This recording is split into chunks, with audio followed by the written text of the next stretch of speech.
Here's an illustration of running the StarPath eNav trainer simulator in the Rose Point Coastal Explorer program. And we have 3 vessels set up here. The control panels are set here. I'll show a little bit later how you can run these different ways. And then, so this vessel here is being controlled by this one. It's called, the temporary name is CE10. And so far everybody's anchored. And these are also the 2 other vessels which are simulated AIS targets. Now this one here, if I go to this program, then this one over here is would be the LC7. So this is simulating like two people practicing learning their program and navigation, electronic navigation. One, they could be 2 remote parts of the world. One is running their vessel on this program here, in case using those charts, and another guy is down here. So these 2 guys are interacting with each other, and this one's not assigned to anybody yet. So running here on number 10, I can unanchor him, and let me just take a quick check over here. Yeah, this one has current. We have current on it, so that will be that will affect the motion of the boat.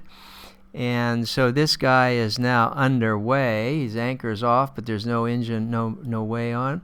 So we get him going here. He's up to 4 knots, 5 knots, something like that. So he's now running, and we can go in here and look at that. So you see the effect of the current. We have a speed through the water of 7.4, which shows over here. But because of the current, he's only making good 6.24, and these are the differences in the heading.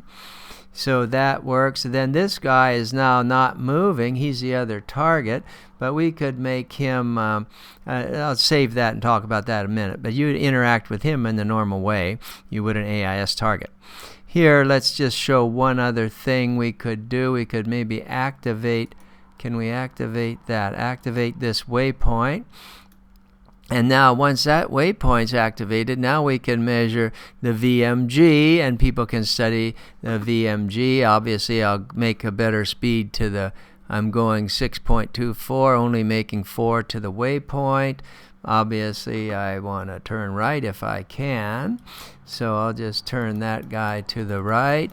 And then notice that my speed made good picks up. So that's the way these can interact. And then 2 people, like now I can go back to this fellow over here. He's now seeing me. I was on the other one driving this way. He's not underway.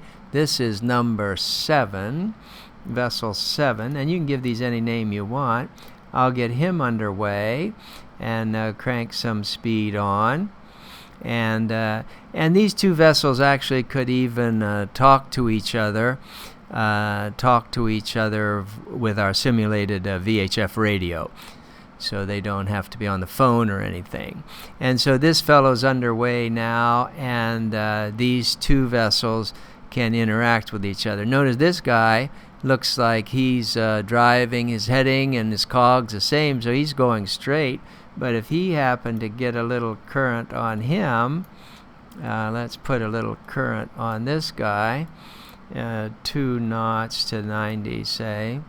So he now has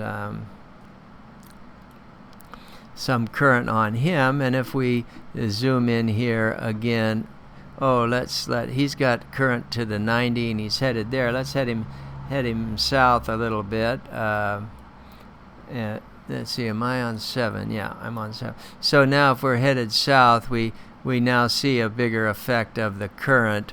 Here is a 10 degree set. And so that's how these 2 simulations can interact with 2 different people studying or working together, either in the same room or in different parts of the world.